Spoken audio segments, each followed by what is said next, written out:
Hey everyone, and welcome to this explainer. Today we're diving right into a real mechanical mystery behind a super common roadblock for runners: hip flexor strain.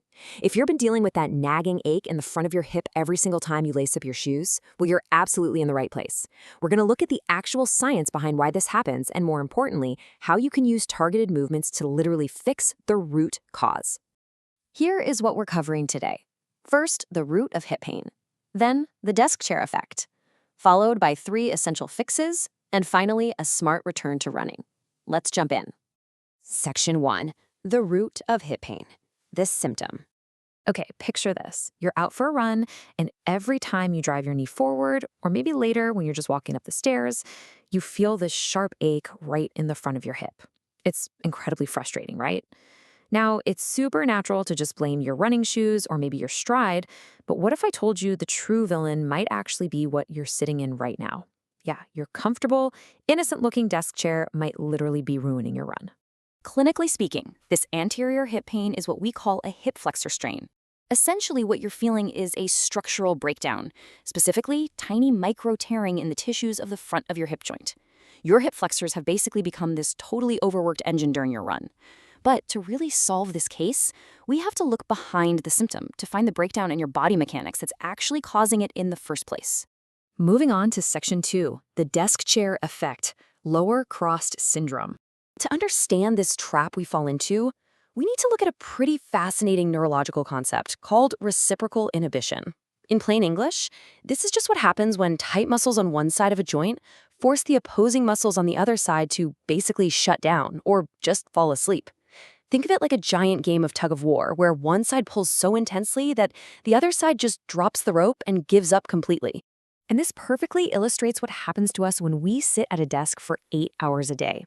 When you sit too much, your hip flexors, those muscles on the front of your hips, get stuck in a shortened position. They get super tight.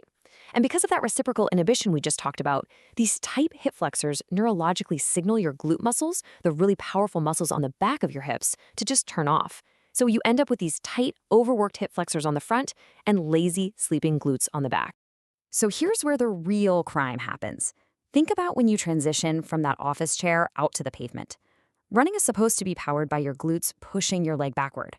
But since your sleepy glutes aren't extending your leg properly, your hip flexors have to step in and do a job they simply weren't designed for. They have to work absolute overtime to pull your leg forward with every single stride.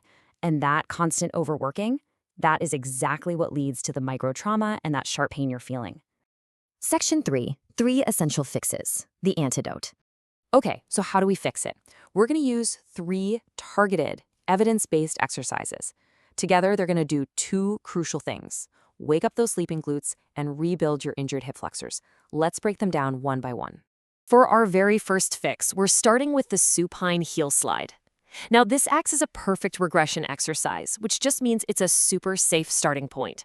You just lie flat on your back, slowly slide your heel up toward your glutes by bending your knee, and then slide it back out flat. It's really simple, but it provides a gentle way to move the hip joint without putting heavy weight or stress on the injured tissue. It just gets your mechanics moving safely again. Our second fix is all about undoing that desk chair posture we talked about. This is the kneeling hip flexor stretch. But honestly, here is the secret sauce for this one. You absolutely must add a posterior pelvic tilt. While you're kneeling there, actively tuck your tailbone underneath you, kind of like a dog tucking its tail. You're going to immediately feel a much deeper stretch right in the front of your hip. Hold this for about 45 seconds per side. It corrects your pelvic posture and physically lengthens out those shortened, tight muscles. All right, so once we have mobility back, we need strength. And that brings us to our third and probably most important fix, the banded standing knee drive. You stand tall, loop a resistance band right around your foot, and drive your knee up to 90 degrees. Hold it at the top for 2 seconds. But listen, the absolute magic happens during step 3. You must slowly lower your foot back down to the floor over a 3 to 4 second count. This slow lowering under tension builds what we call eccentric strength, and that physically remodels and heals your damaged hip flexor tendon. It's a total game changer. I really want to emphasize this specific point from the clinical research. It says complete rest can lead to tissue deconditioning. Targeted loading stimulates tissue remodeling. Basically, sitting on the couch and just hoping the pain magically goes away, that won't heal your tendon. Actually, it just makes it weaker. You have to actively load the muscle with exercises like that slow banded knee drive to build its capacity back up so it can actually handle the demands of running. Section 4. Smart Return to Running, the Long Game. To get back out there safely, we use a standardized pain monitoring model.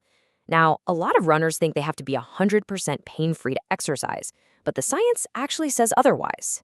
For light level loading, a low level of pain, say like a 2 out of 10, is perfectly acceptable during a rehab. But here's the golden rule. Your symptoms must return to your normal baseline by the next morning. If the pain is lingering the next day, you pushed way too hard. But if it fades, you are right in the sweet spot for tissue adaptation. So, as we wrap up this explainer, I want to leave you with a question to think about. Are you going to keep trying to run through the pain, or will you finally fix your foundation? It really is time to stop just treating the symptom with ice and rest. By understanding your kinetic chain, undoing that desk chair effect, and actively loading those tissues, you can completely solve this biomechanical mystery. Thanks so much for joining me on this explainer. And hey, here's to healthy, pain-free running.